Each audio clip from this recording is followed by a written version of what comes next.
Svájc drága, de mennyire? Mennyit lehet itt keresni? És mennyi a kiadás? Hát ezt fogjuk felboncolni ebben a videóban.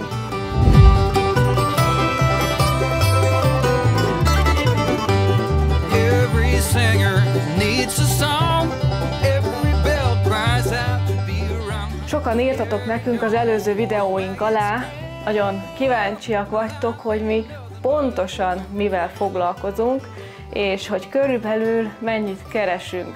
Na most ezekre a kérdéseitekre úgy gondoltuk, hogy most már akkor ideje lesz válaszolni, kielégítjük a kíváncsiságotokat. Ugye eddig csak azt mondtuk el, hogy a vendéglátásban dolgozunk. Na de kezdjük a Tomival. Mit csinálsz te, Tomi? Mit csinálsz? Mit csinálok? Szóval az a lényeg, hogy én a járműiparban szereztem meg a végzettségemet, és elvégeztem még ezen kívül egy autószerelői képzést is. Egészen pontosan járműmérnökit tanultam, még otthon Magyarországon egyetemen, és ugye ezt is végeztem el. Aztán időközben levelezőn, mert ugye külföldre mentünk, és akkor más területen dolgoztam. Jelenleg ugye a vendéglátásban dolgozom én is, mert nekem nagyon izgalmasnak tartom ezt a luxus hotel irányt, ahol az ember tényleg vendégekkel, meg így emberekkel tud kapcsolatba lenni, és rögtön van egy visszajelzés, hogyha esetleg van egy olyan, beszélgetsz egy vendéggel, és ő nem mondja ki, de neked van egy jó megérzésed, ugye vannak ilyen emberek, akiknek jó megérzése van az ilyenekre. Én is egy picit ugye ilyennek tartom magamat, és akkor jön rögtön egy ilyen visszajelzés aztán a vendégtől, hogyha valamit elintézel neki, hogy hú, ez tök jó, úristen, stb.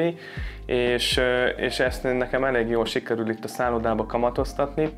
Úgyhogy én egy ilyen vendégekkel egy ilyen kapcsolattartó vagyok, és akkor próbálom az ügyes bagyós dolgaikon kívül a kívánságaikat is lesni, és akkor segíteni nekik. Közben pedig vannak ugye alattam, akiket delegálok, igazgatok, és akkor irányítom őket. Ez az, amit én csinálok. De mit csinál a Merci? Én ugyanebben a szállodában dolgozom, a szállodának az óvodájában, úgymond, és én vendéglátást tanultam, és itt még különböző képzéseken vettem részt, hogy tudjak bánni a gyerekekkel, meg így ez az idővel is jött, hát már azért több mint 2 éve ezt csinálom, meg már te is ezt csinálod, úgyhogy már így belejöttünk a gyakorlatba. Ugye vannak visszatérő vendégek, vannak visszatérő gyerekek, akik folyamatosan jönnek, és akkor én ezzel töltöm a mindennapjaimat, de én csak 60%-ban vagyok, mert még emellett szoktam babysitterkedni, és kutyaszitterkedni. Van, hogy így a visszatérő vendégek már kifejezetten minket keresnek, hogy... Ez az a dolog, amit mondtam nektek, hogy amikor jön egy visszatérő vendég, és név szerint azt kérdezi, hogy mi mikor dolgozunk, hogy vagyunk, hogyha éppen nem vagyunk ott, vagy amikor meglátnak minket, akkor nagyon örülnek. Például a Mercinél én ezt a saját szememmel láttam, hogy a kisgyerek oda rohant hozzá és megölelte. Szóval szerintem ennél jobb bizonyítvány a munkádért nem kell. Igen, és nekem is ez tök jó, hogy ez így felpörgeti a mindennapjaimat, ugye, hogy így a gyerekekkel foglalkozom. Ez nagyon sokszor azért nagyon stresszes is tud lenni, ugye nem minden gyerek egyforma, de inkább több az öröm, mint az ilyen stresszes hétköznap ezzel kapcsolatban. Meg az is tök jó, hogy a vendégek ugye már minket keresnek, felhívnak, és csak is akkorra szeretnék a szitterkedést, mondjuk amikor én ott vagyok. És ez nálam sincs másképp, és ugye jogosan kérdezhetnétek, hogy hát, de Tomi, te miért nem dolgozol a szakmádban? Egyrészt azért, mert én nekem ezt tetszik, ezt szeretem, és viszonylag elég jól keresek is vele. A másik pedig az, hogy ugye itt ezen a részen elvárják a svájci németet, és azért azt ti is tudjátok, hogy nyitottak a svájciak, de valamennyire zárkózottak is, És nagyon sok állásnál ki van írva, hogy vagy anyanyelvi szinten kell, hogy németül beszéljél, vagy olaszul, vagy franciául, vagy ki van írva az, hogy hát nem kell beszélned anyanyelvi szinten, de amúgy elvárás, tehát hogy így bele van írva az álláshirdetésből, hogy svájci németül tudjál, mert ugye így szerzed meg a kuncsaftoktnak, mondjuk, hogyha én egy olyan szegmensbe mennék el dolgozni, így szerzed meg a bizalmukat, és hát nyilván egy külföldivel, mint velem, lehet, hogy nem lenne meg rögtön az a kémia, vagy az a kapcsolat, aminek abban a szegmensben, ahova amúgy szeretnék menni, szükség lenne. Szóval ezen még dolgozunk, ezt tanuljuk folyamatosan, és hát nyilván idővel majd szeretnék én is tovább lépni, akár itt szállodán belül, vagy hogyha itt nincsen nekem rá lehetőségem, akkor a tanult szakmában, mert azt is nagyon szerettem. Én Magyarországon, amikor dolgoztam, akkor ugye a Merci említette, hogy a szakmában dolgoztam, és jó volt, szóval én nagyon szerettem azt is. Nyilván az egy más stressz, egy más fejet kíván, de remélem, hogy majd így sikerül megtalálni ilyen szempontból is a számításainkat, de egyébként most jelenleg is el vagyunk, és amit még így hozzá szeretnék ehhez tenni, az az, hogy én azt gondolom, hogy így, hogy ezeket az extrákat így a Merci és meg én is elvállaljuk, ezek jók így a plusz egyéb kiadásokra, egy kicsit így pénzt félretenni, és azért a Mercinek ne felejtsük el, hogy azért itt van még a videóvágás is, ugye ő viszi az oroszlán részét ennek az egésznek, én meg amikor tudok, akkor besegítek, de inkább akkor is nem ezt a szoftveres részét vállalom el a videóknak, hanem inkább itt én ötletelést, vagy akármit. Így van. És még annyit hozzá kell tennünk, hogy mind a ketten fix időbeosztásban dolgozunk, én 8:30-től 5:30-ig. Hát én meg napközben, általában 9-től 10-től attól függően, hogy ugye mennyi munka van, vagy mennyi feladat van arra a napra, vagy éppen van egy delegáció, mert akkor is azért szeretik, hogyha ott vagyunk, és akkor ott kell tevékenykedni. Ugye nekem inkább azért az a napközbeni beosztásomban, hogy tényleg azért viszonylag délelőttől így az egész napot átfedve ott lehessek a szállodába. Így van, szóval mondhatjuk azt, hogy most már így beépültünk. Az eleje viszont azért annyira nem volt egyszerű, mert össze-vissza dolgoztunk, de ez körülbelül fél év után kialakult szerencsére, miután azért észrevették, hogy annyira mégse vagyunk hülyék. Igen, hát nyilván külföldön te neked sokkal többet. Bizonyítanod kell, az a helyzet, hogy meg kell mutatnod, hogy te mire vagy képes, te tudod a nyelvet, te neked itt tudnod kell angolul, németül, ugye nekem is azért a gyerekekkel itt össze-vissza jönnek arabok, jönnek Ázsiából, jönnek akkor innen helyből is, meg hát akik még sokan jönnek, az amerikaiak például. Oroszok is. Igen, így van. Na és akkor ővelük ugye szót kell értened a gyerekekkel is. És ezért egy gyerek, azt tudjátok, hogy mondjuk egy óvodában és otthon Magyarországon sokszor egy picit így érthetetlenebbül beszél, vagy akármi, na most ezt képzeljétek el egy idegen nyelven, nyilván teljesen más. Úgyhogy ez ennyi. Igen, és akkor most nézzük meg, hogy körülbelül itt a vendéglátásban mennyit lehet keresni. 3500-tól egészen olyan 5500-ig, és mi is között, az intervallum között szoktunk keresni, és akkor ehhez... Nettó. Hozzáteszik, hogy ez már nettó, ugye leadózunk. Így van. Ugye azt is tudnotok kell, hogy különböző tartózkodási és munkavállalási engedélye lehet itt Svájcban tartózkodni. Van, ugye általában az EU állampolgárok azok B-t szoktak kapni, ugye akkor te rögtön leadózol a fizetésedből, és egy nettó pénzt kapsz meg, aztán van a C, amikor már egy bizonyos idő után kapod meg, akkor úgy adózol, mint egy svájci, hogy évente egyszer, és akkor azt az egy nagy összeget el tudod osztani maximum 3 egyenlő részre, el tudod harmadolni, és akkor úgy fizeted be mondjuk a 2024-es adódat a 2025-ös év elején.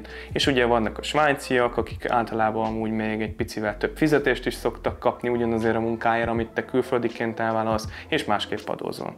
Tehát elkezdtünk itt dolgozni ugye Svájcba, ugye a minimál bér az már eleve alacsonyabb volt, mint amennyit mi rögtön így megkaptunk. Nyilván a fizetésed úgy is van belőve, hogy mondjuk kapsz-e borravalót vagy nem. Ugye ez minden országban így van, és akkor és akkor azóta folyamatosan így emelgetnek így egy kicsit mindig a fizetésen, ugye a Mercinek is, nekem is, és akkor még ugye jön hozzá a plusz extra, illetve a borravaló, és így van. Az is a borravaló is olyan 1000 és 2500 frank között szokott lenni, hát és ugye ahhoz függ, még hozzá megy a fizetés. Igen, attól függ, hogy mondjuk itt vagyunk-e, szabadságon vagyunk-e, milyen az időszak, hogy sokan jönnek, kevesen jönnek, nyilván azért mondjuk nyáron, vagy egy ünnepi időszakban többen jönnek, akkor több, de így arányaiba mondom, hogy akkor ennyi. Illetve ugye van ez a szittelkedés, azért sokkal magasabb az órabér, mondhatni, hogy duplája az órabér, és ezért is szeretem ezeket elvállalni. Úgyhogy igazából ennyi a fizetés. Most pedig nézzük meg, amikor húzzák a fogunkat, ugye, a kiadások, azok azért kemény dolgok. Ugye akkor van az első és a legnagyobb kiadásod havonta az a lakás. Ugye láttátok a videónkat, hogy milyen lakásba költöztünk be. Ez egy 92 négyzetméteres, 2 hálószobás, viszonylag nagy lakás. Mi nagyon szeretjük, szép. Az erkélye kell, ez van 100 négyzetméter is egyébként, mert 2 nagy erkélyünk van. És akkor hát ugye itt a lakásárak, ahol mi lakunk, az újabb építésűek, azok nyilván drágábbak, de ilyen 1400 és olyan 2500 frank között vannak, ugye attól függ, hogy új építésű, felújított, vagy pedig ilyen régi, és hogy mekkora. Igen, és azt tudnotok kell, hogy ezek az árak már melegen vannak így, tehát egy átlagot fizetsz a fűtésre, a vízre, stb. Nyilván ilyenkor nem úgy csinálod, mint sokan, hogy akkor hadd szóljon, és akkor állandóan kádfürdőt veszel, és akkor folyatod a vizet, meg a fűtést 30 fokra felcsavarod, és akkor kinyitod az ablakot, tehát nyilván nem így, mert annak semmi értelme nincs, szerintem ennél mi sokkal komolyabbak tudunk lenni, már mint az emberek, és tényleg oda tudunk figyelni. Mi még egyébként erre a részre sose fizettünk rá, amióta itt lakunk ebbe a lakásba. A villany pedig úgy van, hogy azt külön fizetjük. A villanyra mi szoktunk erre a nagy lakásra, ugye itt van a nagy számítógép, stb. Elektronikai dolgok, nyilván nem pazarlunk, de olyan 120 és 140 frank között szoktunk 3 hónapra fizetni, ugye villanyt, akkor van ezen kívül az internetünk, egy ilyen 2 gigabájtos internetünk van, tehát a leggyorsabb, ami itt Svájcban elérhető, azért fizetünk 40 frankot, ahhoz adnak egyébként még hozzá vonalas telefont, és tévét, tehát nem is használjuk, tehát tévét sem nagyon szoktunk nézni, inkább streaming szolgáltatót, vagy YouTube-ot, ilyesmit.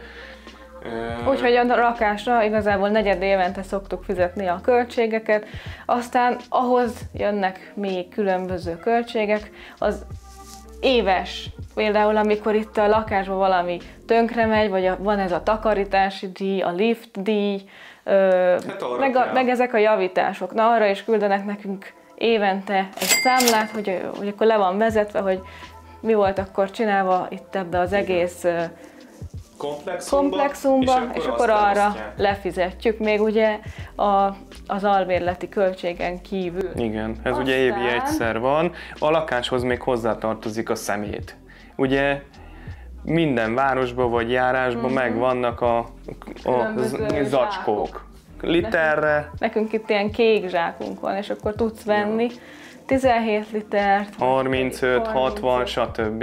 És akkor mi itt nálunk fizetünk a kék zsákért, 10 darabért 12 frankot, a 17 litereset szoktuk választani, mert nálunk elég kevés szemét szokott így összegyűlni, és nekünk ez a 10 darab 17 literes elég sokáig elég szokott lenni. Ugye szelektíven gyűjtjük a szemetet, van egy szelektív sziget, el lehet oda vinni.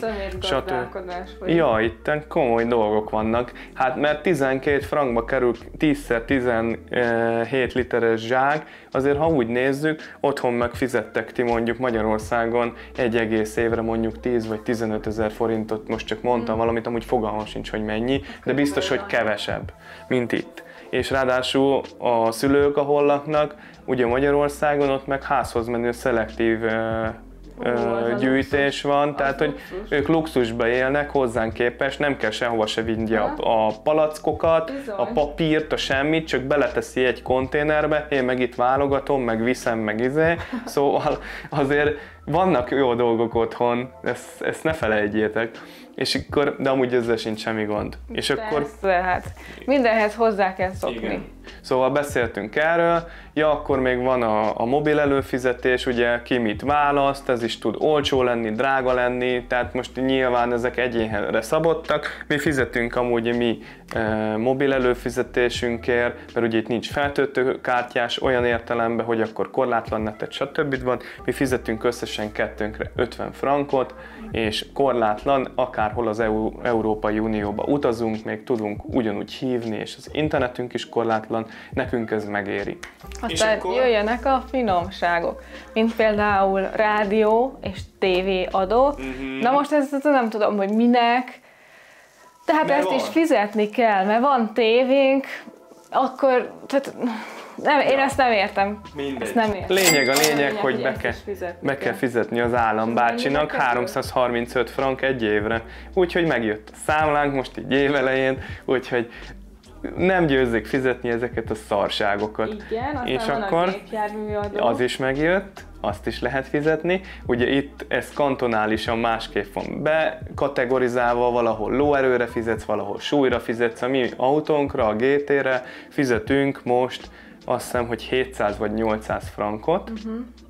És már a számlával jött, hogy 2026. január 1-től másképp fogják számolni. Emelnek, biztos, hogy emelnek. Nem, itt nincs csökkentés. És soha nem csökkentenek, ez így van. Várjuk meg, viszonylag jó emisszió besorolása van az autónak, azt is sokkal nagyobb súllyal fogják kalkulálni, de ugye ne felejtsük el, hogy dízel, és ugye mondjuk úgy, hogy Európában a dízeleket annyira nem szeretik, pedig nem tudom, hogy miért nem, mert hogyha hosszú útra használod arra, amire való, akkor az emissziója semmivel se lesz magasabb, mint egy elektromosnak, de erről most ne nyissunk vitát. Akkor mi van még? A biztosítás az autóra. Itt is ki tudod választani, hogy fél évre fizetsz, vagy egész évre, autófüggő. Kérsz bele kaszkóbiztosítást, vagy teljes kaszkót kérsz, vagy akármit. Mi részkaszkót fizetünk, bizonyos elemeket még belevettünk, mint fényszóró, asszisztans, szélvédő, stb. Ilyen-olyan dolgokat, mi arra is fizetünk 800-at. Úgyhogy viszont, ami jó, hogy egy rendszámmal 2 autót tudsz használni. Ha most én vennék egy második autót, aminek az értéke, a számított értéke kisebb, mint ennek, akkor abba a biztosításba be tudnám venni ezt is, és lefedné a 800 frank a 2 autót, amit ugyanúgy mondjuk egy i3-as BMW-t, most csak mondtam valamit, azzal a rendszámmal, ami nekünk van a GT-n, rátenném, és azzal is tudnék közlekedni. Szerintem ez egy tök jó dolog, hogy a rendszám nem autóra vonatkozik, hanem a személyre. Így van. Aztán pedig jöhet a havi egészségbiztosítás, igen, amit ugye attól függően fizetsz, hogy mondjuk te miért választasz.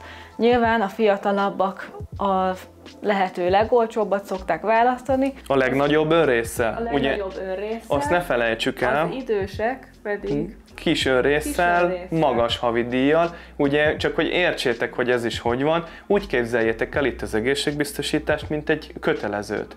Vagy mondjuk egy kaszkót, hogy mennyi az önrészed. Tehát, hogy van, fizeted a havidíjat, és van egy önrész, hogyha beteg leszel, vagy kórházba kerülsz, akkor azt az önrészt addig az összegig, addig a 1000, 1500, 2000, 2500 frankig mindent te fizetsz zsebből. És az a fölötti részt fizeti a biztosító. Így van. Tehát, hogyha mondjuk mi tegyük fel, betegek leszünk, és csak elmegyünk az orvoshoz, és nem kérünk semmit, csak azt, hogy vizsgáljon meg minket, vagy esetleg valamilyen igazolást, hogy hiányoztunk a munkából, akkor fizetünk, attól függően, hogy melyik orvoshoz megyünk, 50-től mondjuk 150 frankig. Mert előzőleg 150-öt fizettünk, most pedig körülbelül 50 körül, hiszen egy másik orvost választottunk, akiről úgy gondoljuk, hogy ő sokkal jobb, mint az előző volt. Igen, szóval csak az, hogy köszönsz neki, már rögtön pénzbe kerül. Aztán ugye itt is tényleg bármit tudsz, helikopteres mentéstől kezdve bármit, ugye ha elmész túrázni a hegyekbe, bele tudsz a biztosításodba kérni. Igen. Tehát ezért nem tudunk így beszélni, de amúgy így kettőnkre mi magasabb önrészt vállaltunk, mert ugye még fiatalabbak vagyunk, nem vagyunk olyan sűrűn betegek, de úgy számoljatok, hogy ja, és nem mindegy, hogy hol laksz. Ha nagyvárosban laksz, nyilván magasabb a biztosításod, mert nagyobb lehetősége van annak, hogy elüt a villamos, az autó, az akármi, még egy kisebb helyen sokkal alacsonyabb a lehetősége egy ilyennek, de olyan úgy számoljatok, hogy kettőnkre körülbelül olyan 5 és 600 frank között tudsz fizetni. Így van. Itt, ahol mi lakunk.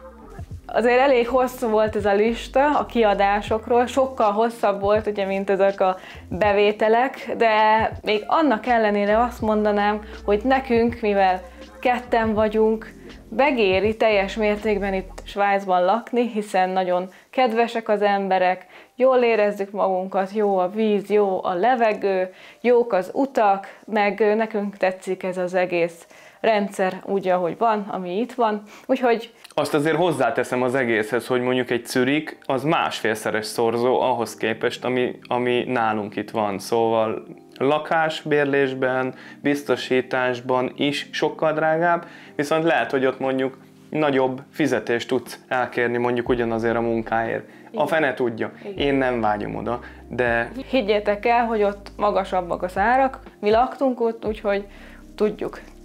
Saját tapasztalat. Igen, ez volt a saját tapasztalat, de nem volt az se rossz, de más életstílus azért itt, amit nekünk nagyon tetszik. Igen. Sokkal természetközelibb, amit mi szeretünk.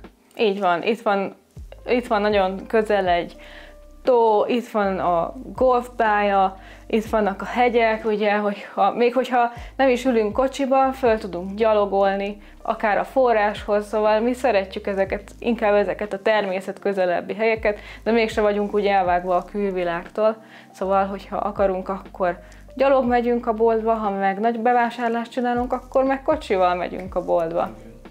Szóval nyilván magasabbak a fizetések, de magasabbak a kiadások is. Hogyha okos vagy és ügyes vagy, akkor azért jól ki tudsz jönni így hó végére. Tehát mondjuk úgy, hogy jó, Magyarországon se kerestünk egyébként rosszul, de mondjuk úgy, hogy itt se nézzük úgy meg az árakat. Nyilván úgy nem nézzük meg az árakat, hogy jaj, most akkor ez belefér a hó végén, vagy nem.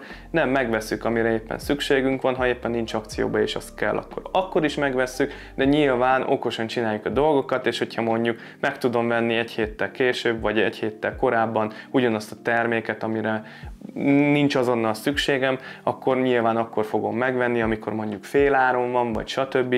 Vagy ugye láttátok a bevásárlós videóinkat, amit mi akkor úgy gondolunk, hogy nekünk az jobban megéri, vagy szimpatikus, vagy szeretjük, vagy akármi, akkor azt meg fogjuk venni. És nyilván ezzel is lehet azért pénzt fogni. De... Így van, reméljük, hogy kielégítettük azért a kíváncsiságotokat. Nem akartunk konkrétumokba belemenni, mert szerintem itt ebben nem az a lényeg. Ennyit elég, hogyha tudtok rólunk. És akkor ez volt az utolsó videónk itt az utazás előtt. Akkor elmondjuk, hogy hova fogunk menni. Tájföldre fogunk menni. Már minden le van zsírozva. Nagyon várom egyébként, izgatottak vagyunk. Tudjuk, hogy oda nagyon sokan mennek, de hát mi még nem voltunk ott. Mi is szeretnénk azért látni.